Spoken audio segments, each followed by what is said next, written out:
Hi everyone, कैसे हैं आप सब। तो स्वागत है आप सबका मेरे इस प्लेटफॉर्म पर। तो जैसा कि आप सबको पता है कि हम एनसीईआरटी की ये क्लास आपको 6 to 12 तक के लिए 6 to 12 की सभी सब्जेक्ट को हम पढ़ा रहे हैं। तो अभी तक हमने क्लास 6 हिस्ट्री कवर कर लिया है और जियोग्राफी की भी हमने ख़त्म कर लिया। अब हम क्लास 7 हिस्ट्री की शुरुआत करने जा रहे हैं। तो ये कक्षा ख़ास तौर पर उन सभी विद्यार्थियों के लिए है जो विभिन्न सरकारी परीक्षाओं की तैयारी कर रहे हैं। इतिहास केवल बीते हुए समय की कहानी नहीं है, बल्कि ये हमें समझाता है कि समाज, संस्कृति, शासन और अर्थव्यवस्था समय के साथ कैसे विकसित हुए। कक्षा 7 की ये पुस्तक मध्यकालीन भारत की महत्वपूर्ण घटनाओं, राजवंशों, समाज और बदलावों पर प्रकाश डालती है, जो कि प्रतियोगी परीक्षाओं के लिए बहुत ही उपयोगी है। इस कक्षा में हर अध्याय को सरल भाषा में समझेंगे, महत्वपूर्ण तथ्यों को नोट करेंगे और परीक्षाओं में पूछे जाने वाले प्रश्नों पर विशेष ध्यान देंगे। हमारा उद्देश्य केवल किताब पढ़ना नहीं, बल्कि उसे इस तरह समझना है कि आप किसी भी परीक्षा में आत्मविश्वास के साथ उत्तर दे सकें।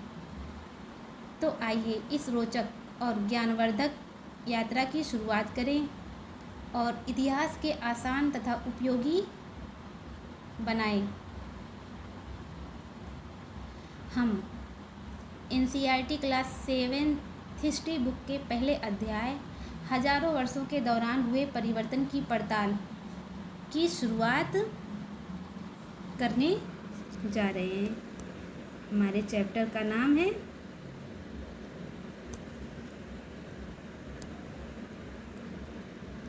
हमारा फर्स्ट चैप्टर है हजारों वर्षों के दौरान हुए परिवर्तन की पड़ताल। इस अध्याय में ये आप देख सकते हैं।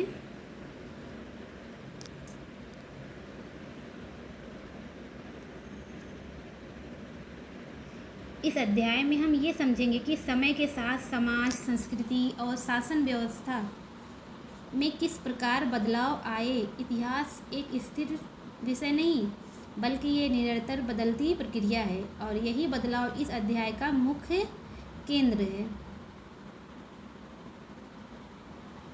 हम जानेंगे कि पुराने समय में लोगों के जीवन जीने के तरीके, उनके विचार और उनके द्वारा इस्तेमाल की जाने वाली भाषाएं आज से कितनी अलग थी। साथ ही ये भी समझेंगे कि इतिहासकार इन परिवर्तनों का अध्ययन कैसे करते हैं और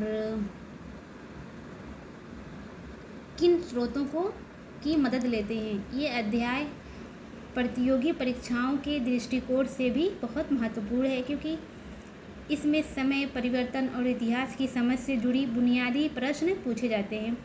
तो आइए इस अध्याय से हम अतीत में हुए इन महत्वपूर्ण परिवर्तनों को सरल और रोचक तरीके से समझें।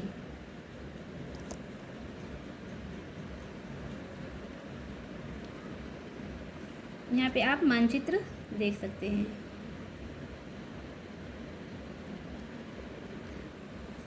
तो देखते हैं, मानचित्र 1 और 2 पर नज़र डालिए। मानचित्र 1 अरब भूगोलवेत्ता अल इदरीसी ने 1154 में बनाया था। यहाँ जो नक्शा दिया गया है वह उसके द्वारा बनाए गए दुनिया के बड़े मानचित्र का एक हिस्सा है और भारतीय उपमहाद्वीप को दर्शाता है। मानचित्र 2 एक फ्रांसीसी मानचित्रकार ने 1720 में बनाया था। दोनों नक्शे एक ही इलाके के हैं, मगर उनमें काफ़ी अंतर है।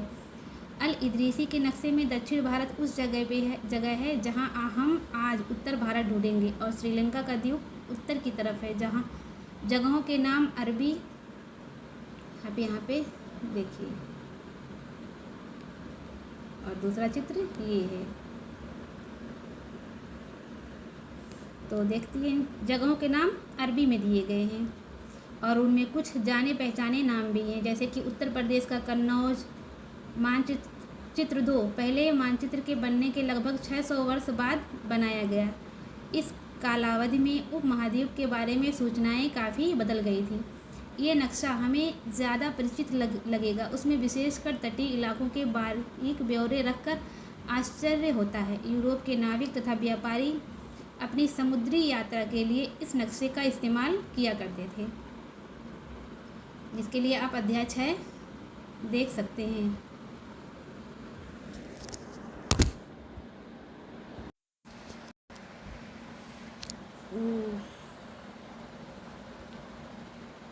और उनमें कुछ जाने पहचाने नाम भी हैं, जैसे कि उत्तर प्रदेश का कन्नौज।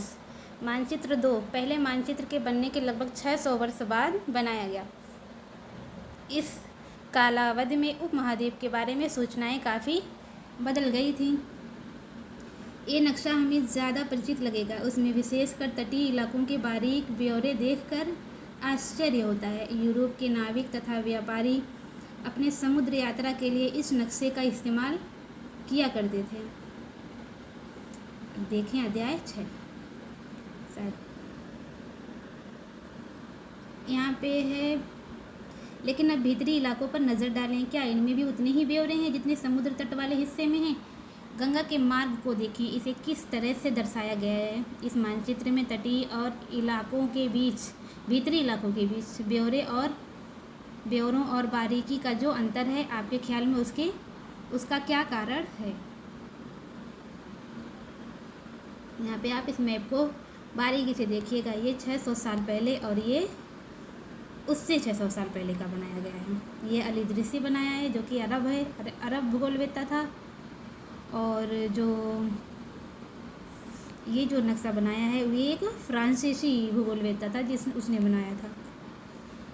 तो आगे है, इतनी ही महत्वपूर्ण और बात यह है कि दूसरे युग तक मानचित्र अंकन का विज्ञान भी बहुत बदल गया था। इतिहासकार जब बीते युगों के दस्तावेज़ों, नक्शों और लेखों का अध्ययन करते हैं तो उनके लिए उन सूचनाओं के संदर्भों का, उनकी भिन्न भिन्न ऐतिहासिक पृष्ठभूमियों का ध्यान रखना ज़रूरी होता है। नई और पुरानी शब्दावली। अगर समय के साथ साथ सूचनाओं के संदर्भ बदलते हैं तो आप भाषा और अर्थों के साथ क्या होता है? ऐतिहासिक अभिलेख कई तरह की भाषाओं में मिलते हैं और ये भाषाएं भी समय के साथ साथ बहुत बदली हैं। उदाहरण के लिए मध्य युग की फ़ारसी आधुनिक फ़ारसी भाषा से भिन्न है। ये भिन्नता सिर्फ व्याकरण और शब्द भंडार में ही नहीं आई है, समय के साथ शब्दों के अर्थ भी बदल जाते हैं। उदाहरण के लिए हिंदुस्तान शब्द ही लीजिए। आज हम इसे आधुनिक राज्य भारत के अर्थ में लेते हैं। आधुनिक राष्ट्र राज्य भारत के अर्थ में लेते हैं। 13वीं सदी में जब फारसी के इतिहासकार मिन्हाज सिराज ने हिंदुस्तान शब्द का प्रयोग किया था तो उसका आशय पंजाब, हरियाणा और गंगा यमुना के बीच में स्थित इलाकों से था। उसने इस शब्द का राजनीतिक अर्थ में उन इलाकों के लिए इस्तेमाल किया जो दिल्ली के सुल्तान के अधिकार क्षेत्र में आते थे। सुल्तान के प्रसार के साथ साथ इस शब्द के अंतर्गत आने वाले क्षेत्र भी बढ़ते गए, लेकिन हिंदुस्तान में दक्षिण भारत का समावेश कभी नहीं हुआ। इसके विपरीत 16वीं सदी के आरंभ में बाबर ने हिंदुस्तान शब्द का प्रयोग किया। हिंदुस्तान शब्द का प्रयोग किसने किया? तो बाबर ने।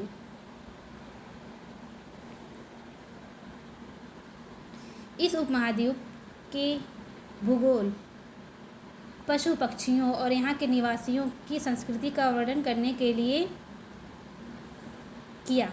ये प्रयोग 14वीं सदी के कवि अमीर खुसरो द्वारा प्रयुक्त शब्द हिंद के ही कुछ समान था, मगर जहाँ भारत को एक भौगोलिक और सांस्कृतिक सत्व के रूप में पहचाना जा रहा था, वहाँ हिंदुस्तान शब्द से वे राजनीतिक और राष्ट्रीय अर्थ नहीं जुड़े थे जो हम आज जोड़ते हैं।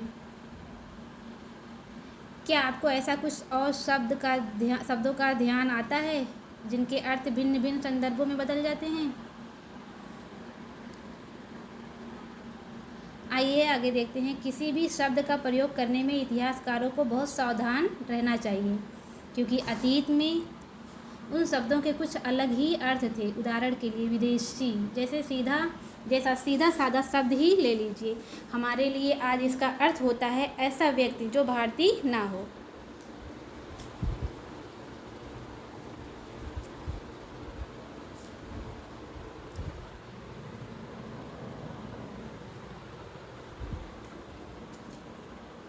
मध्य युग।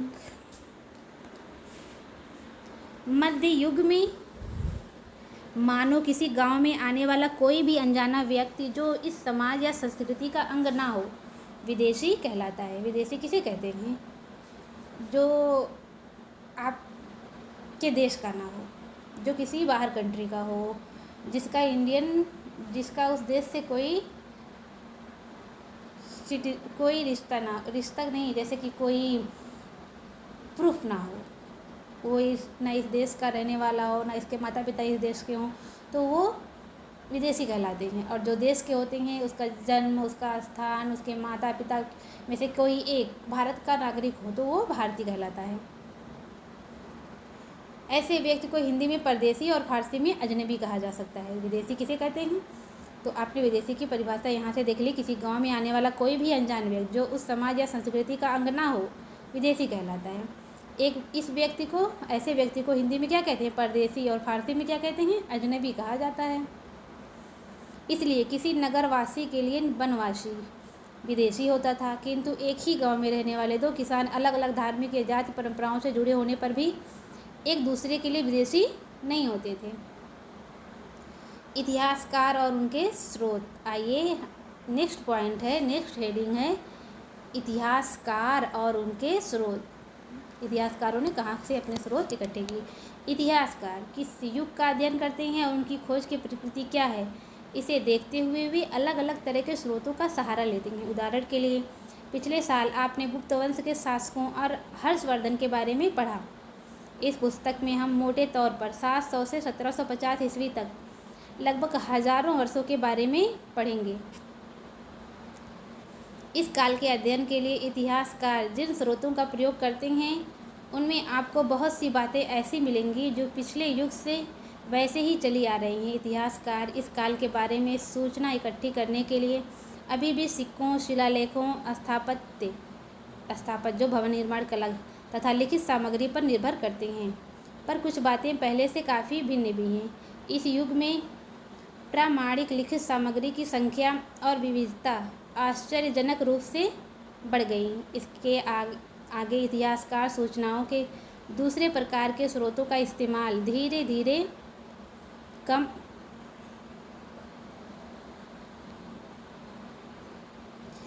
करने लगा। इस समय के दौरान कागज़ क्रम से सस्ता हो गया था और बड़े पैमाने पर उपलब्ध भी होने लगा।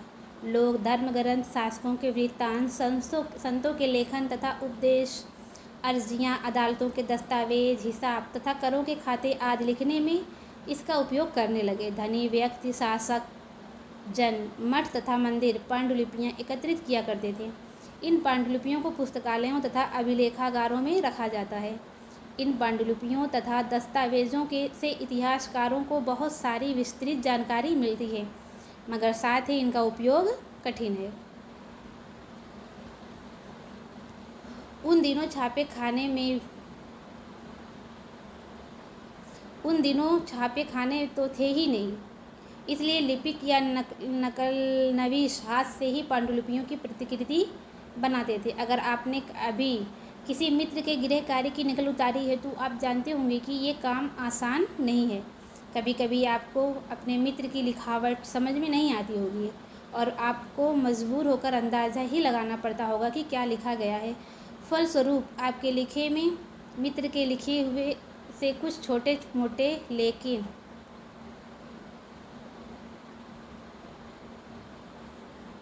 महत्वपूर्ण अंतर आ जाते होंगे। पांडुलिपि की प्रतिलिपि बनाने में भी कुछ यही होता है। प्रतिलिपियां बनाते हुए लिपिक छोटे मोटे फेरबदल करते चलते हैं।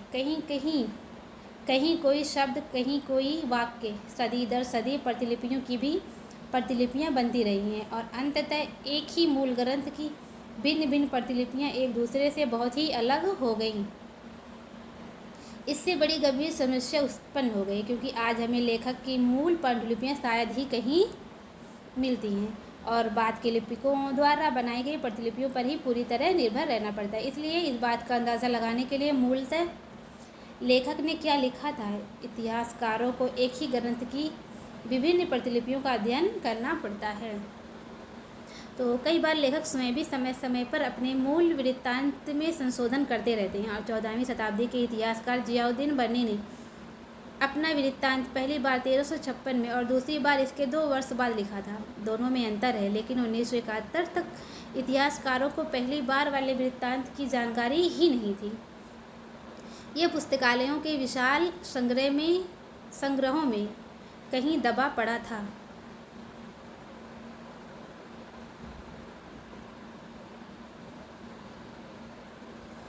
नए सामाजिक और राजनीतिक समूह सन 700 और 1750 के बीच के हजारों वर्षों का अध्ययन इतिहासकारों के आगे भारी चुनौती रखता है। मुख्य रूप से इसलिए कि इस पूरे काल में बड़े पैमाने पर और अनेक तरह के परिवर्तन हुए। इस काल में अलग अलग समय पर नई प्रौद्योगिकी के दर्शन होते हैं, जैसे सिंचाई में रहट, कटाई में चरखे और युद्ध में आग्नेयास्त्रों, जो कि बारूद वाले हथियार होते हैं, का इस्तेमाल हुआ। इस उपमहाद्वीप में नई तरह का खान पान भी आया। आलू, मक्का, मिर्च, चाय और कॉफ़ी। ध्यान रहे कि ये तमाम परिवर्तन नई प्रौद्योगिकियों और फसलें उन लोगों के साथ आए जो नए विचार भी लेकर आए थे। परिणाम स्वरूप ये काल आर्थिक, राजनीतिक, सामाजिक और सांस्कृतिक परिवर्तनों का भी काल रहा है।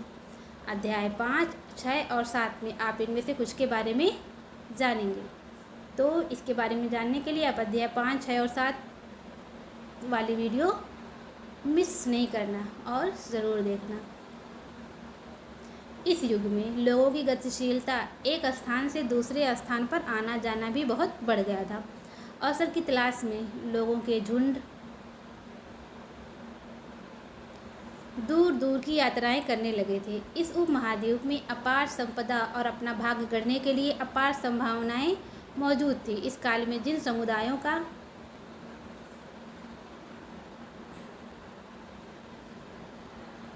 महत्व बढ़ा, उनमें से एक समुदाय था राजपूत, जिसका नाम राजपुत्र अथवा राजा का पुत्र से निकला है। 8वीं से 14वीं सदी के बीच ये नाम आमतौर पर योद्धाओं के उस समूह के लिए प्रयुक्त होता था जो क्षत्रिय वर्ण के होने का दावा करते थे। राजपूत शब्द के अंतर्गत केवल राजा और सामंत वर्ग ही नहीं, बल्कि वे सेनापति और सैनिक भी आते थे जो पूरे उपमहाद्वीप में अलग अलग शासकों की सेनाओं में सेवारत थे। कवि और चारण राजपूतों की आचार संहिता, प्रबल पराक्रम और स्वामी भक्ति का गुणगान करते थे। इस युग में राजनीतिक दृष्टि से महत्व हासिल करने के अवसरों का लाभ मराठा, सिख, जाट, अहोम और कायस्थ, मुख्यतः लिपिकों और मुंशियों का कार्य करने वाली जात आज समूहों ने भी उठाया। इस पूरे काल के दौरान क्रमशः जंगलों की कटाई हो रही थी और खेती का इलाका बढ़ता जा रहा था। कुछ क्षेत्रों में यह परिवर्तन अन्य क्षेत्रों की अपेक्षा अधिक तेजी से और पूरे तौर पर हुआ। पर्यावास में परिवर्तन के कारण कई वनवासियों को मजबूर होकर अपना स्थान छोड़ना पड़ा। कुछ और वनवासी ज़मीन की जुताई करने लगे और कृषक बन गए। कृषकों को ये नए समूह क्षेत्रीय बाजार, मुखियाओं, पुजारियों, मठों और मंदिरों से प्रभावित होने लगे। वे बड़े और जटिल समाजों के अंग बन गए। उन्हें कर चुकाने पड़ते थे और स्थानीय मालिक वर्ग को बेगार करनी पड़ती थी। परिणाम स्वरूप किसानों के बीच आर्थिक और सामाजिक अंतर उभरने लगे। कुछ के पास ज़्यादा उपजाऊ ज़मीन होती थी, कुछ लोग मवेशी भी पालते थे और कुछ लोग खेती से खाली समय में दस्तकारी आदि का कुछ काम कर लेते थे। जैसे जैसे समाज में अंतर बढ़ने लगा, लोग जातियों और उपजातियों में बांटे जाने लगे और उनकी पृष्ठभूमि और व्यवसायों के आधार पर उन्हें समाज में ऊंचा या नीचा दर्जा दिया जाने लगा। ये दर्जे अस्थायी नहीं थे। किसी जाति विशेष के सदस्यों के हाथों में कितनी सत्ता, प्रभाव और संसाधनों का नियंत्रण है, इसके आधार पर उसके दर्जे बदलते रहते थे। एक ही जाति का किसी क्षेत्र में कोई दर्जा हो सकता था और किसी अन्य क्षेत्र में कोई और। अपने सदस्यों के व्यवहार का नियंत्रण करने के लिए जातियां स्वयं अपने अपने नियम बनाती थीं। इन नियमों का पालन जाति के बड़े बुजुर्गों की एक सभा करवाती थी, जिसे कुछ इलाकों में जाति पंचायत कहा जाता था। लेकिन जातियों को अपने निवास के गांव के रिवाज का पालन भी करना पड़ता था। इसके अलावा कई गांवों पर मुखियाओं का शासन होता था। मिल मिलाकर वे किसी राज्य की एक छोटी इकाई भर होती थी। क्षेत्र और साम्राज्य। आइए देखते हैं कि क्षेत्र और साम्राज्य क्या है। चोल अध्याय 2 में हम देखेंगे, और तुगलक अध्याय 3, या मुगल अध्याय 4, ये सब हम पढ़ेंगे। जैसे बड़े बड़े राज्यों के अंतर्गत कई सारे क्षेत्र आते थे।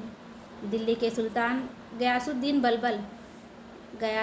बलबन जो कि 1266 से 1287 तक दिल्ली पर शासन किया, की प्रशंसा में एक संस्कृत प्रशस्ति के उदाहरण के लिए हम अध्याय 2 को देखेंगे। में उसे एक विशाल साम्राज्य का शासक बताया गया है, जो पूर्व में बंगाल से लेकर पश्चिम में अफगानिस्तान के गजनी तक फैला हुआ था, और जिसमें संपूर्ण दक्षिण भारत द्रविड़ भी आ जाता था। गौड़, आंध्र, केरल, कर्नाटक, महाराष्ट्र और गुजरात आदि भिन्न भिन्न क्षेत्रों के लोग उसकी सेना के आगे। आप यहाँ पे मानचित्र देख सकते हैं, जो कि मिस्र के शहाबुद्दीन उमरी द्वारा ये बनाया गया है। अलबसर में ममालिक अल अमसर के अनुसार मोहम्मद तुगलक के राज्यकाल में दिल्ली सल्तनत के अंतर्गत आने वाले थे।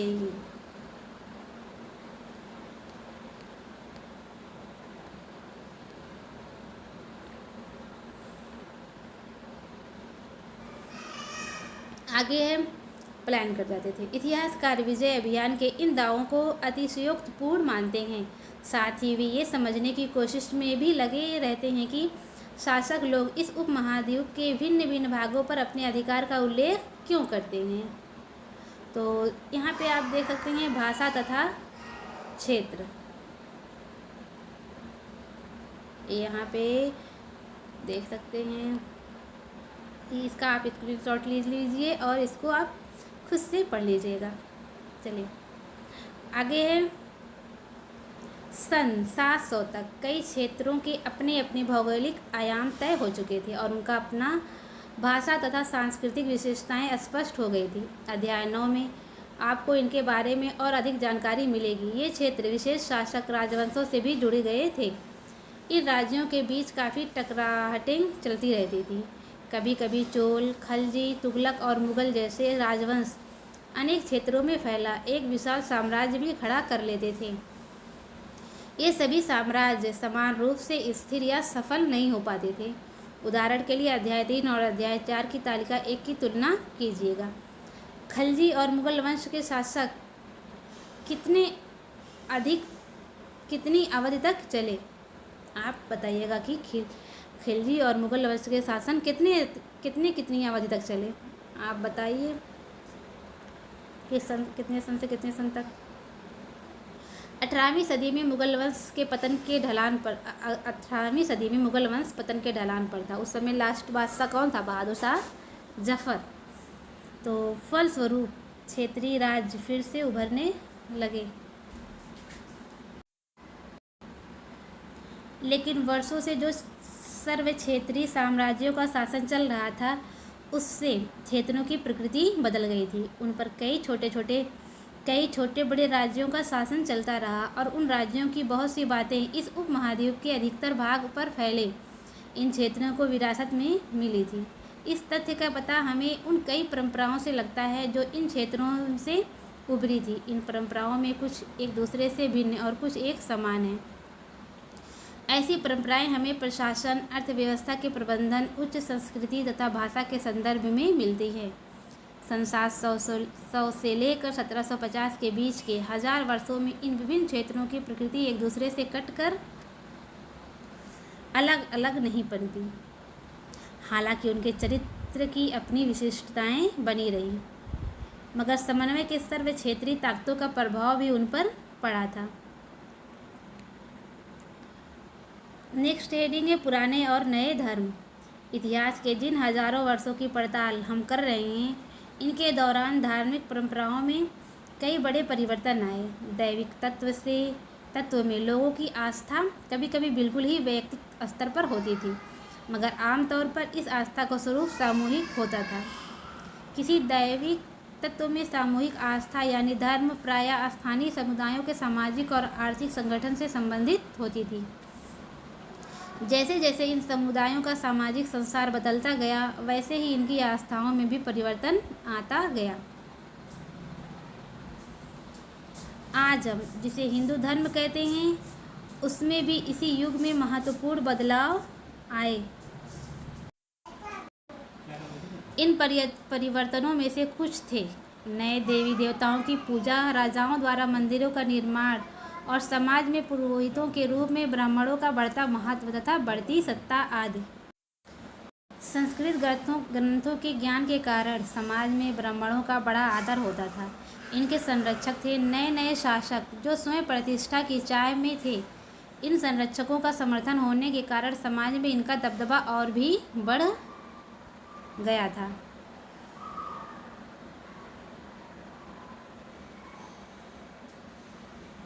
तो क्या आपको संस्कृत ज्ञान एवं ब्राह्मणों के बारे में अमीर खुसरो की टिप्पणियाँ याद हैं?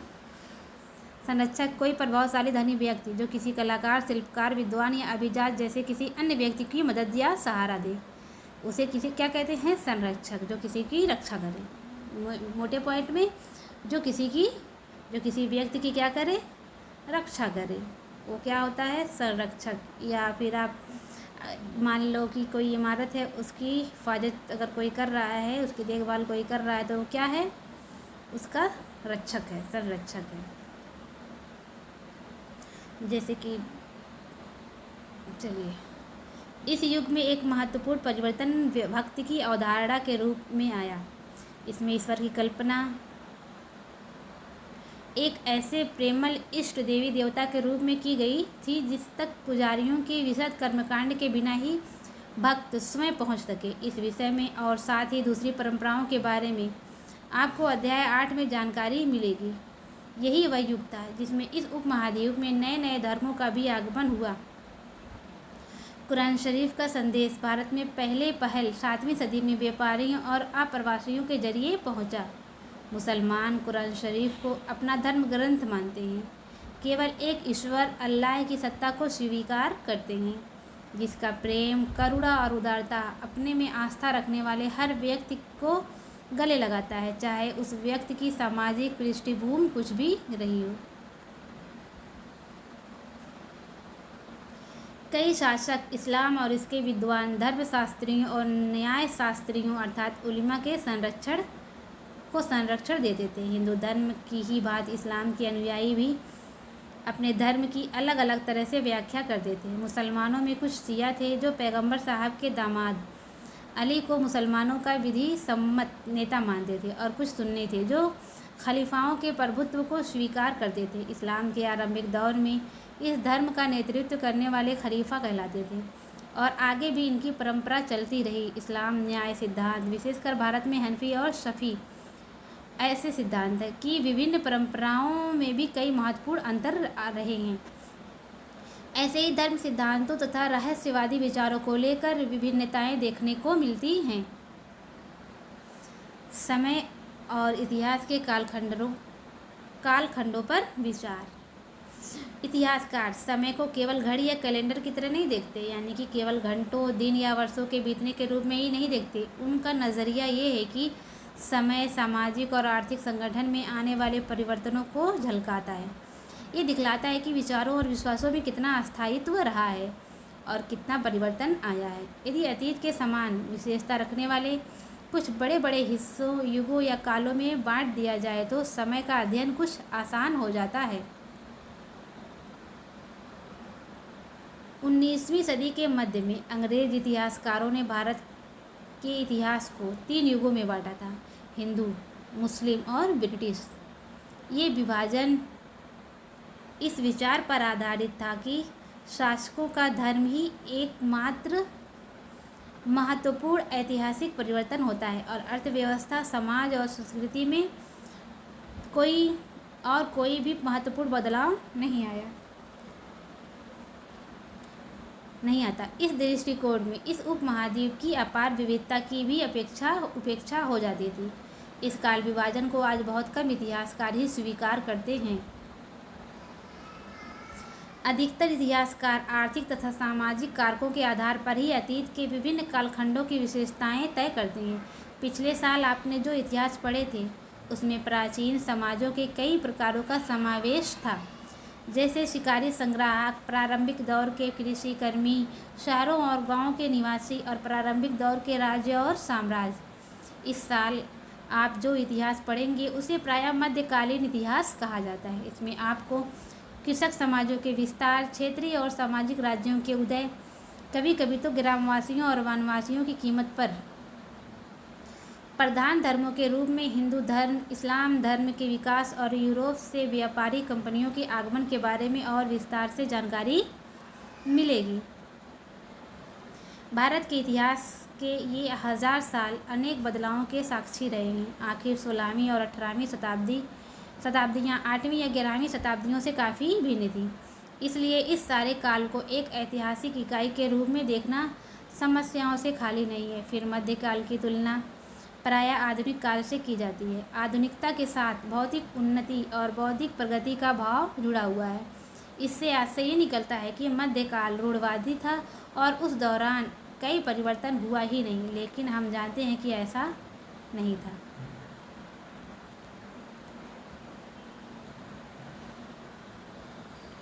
इन हजारों वर्षों के दौरान इस उपमहाद्वीप के समाजों में प्रायः परिवर्तन आते रहे।